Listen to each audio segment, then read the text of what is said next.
Hey, how are you doing? No, seriously. How are you feeling? No, please, by show of hands, who of you feels really great today? Come on, go for it. Yeah? I'm not really surprised after Carmen's talk, to be honest.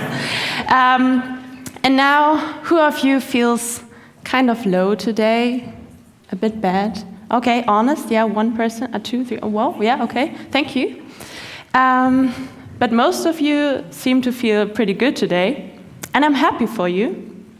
But I'm also not really surprised, because in a small talk, usually you wouldn't reveal how you really feel, right?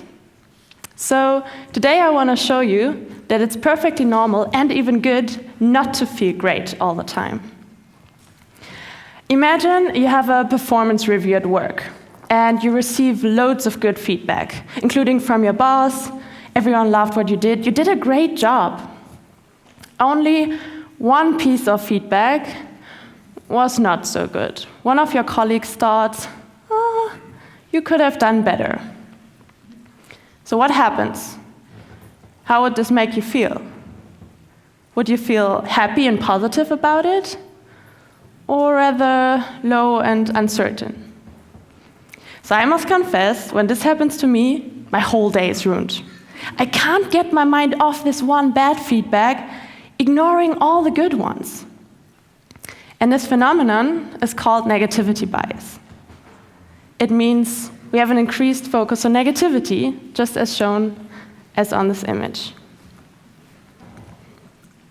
It also means negative feelings are stronger than positive ones and long-lasting.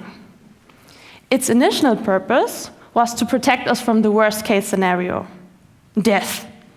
So early in human history, remaining attentive to the life-threatening things in our surroundings was literally a matter of life and death. If we stayed more attuned to the danger around us, we were more likely to survive. Our focus on negativity led to a stress response that sharpened our senses and gave us a better chance to either fight or run away.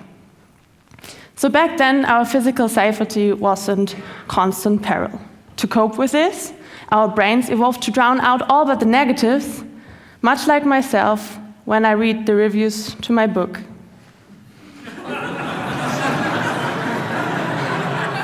I know what you might think. It sounds like a silly comment, but still, it made me feel down for days. So what about today? I mean, why have we kept this negativity bias from the people that came before? We're not really surrounded by tigers and bears and wolves all the time. So where's the danger now? The dangerous animal might simply turn into a stolen parking space, a glare from a coworker, or a negative comment concerning the smell of your book. So while our physical safety isn't in danger all the time, our emotional is. So will my boss fire me? Do my friends really like me? Our brain wants to protect us from emotional threats these days and tends to focus again only on the negatives. But the mechanism that ensured our survival back then now threatens our mental well-being. Because too many negative thoughts, they may lead to stress, anxiety, depression, and then they can even make your brain shrink. So how can we deal with that?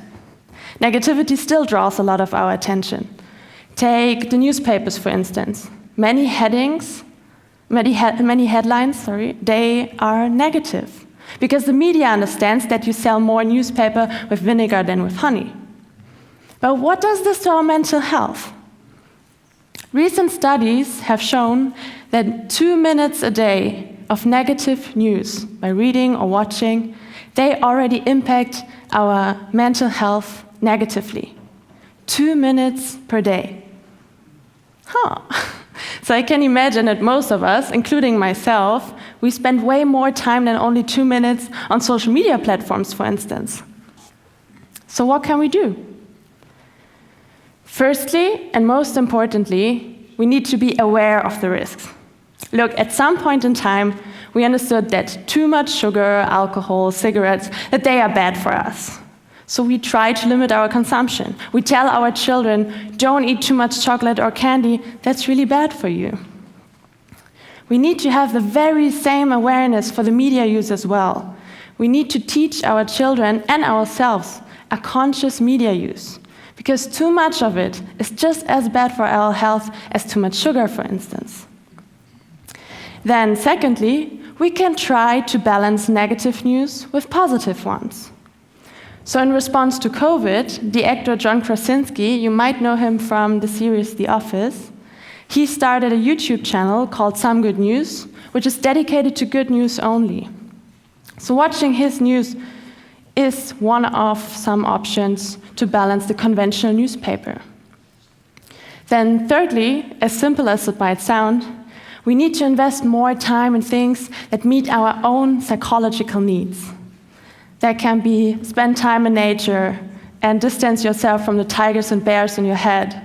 Spend time with loved ones, help others, and be grateful for the smallest things in your life, because that's the best way to actively shift our focus from the negative to the positive side of life.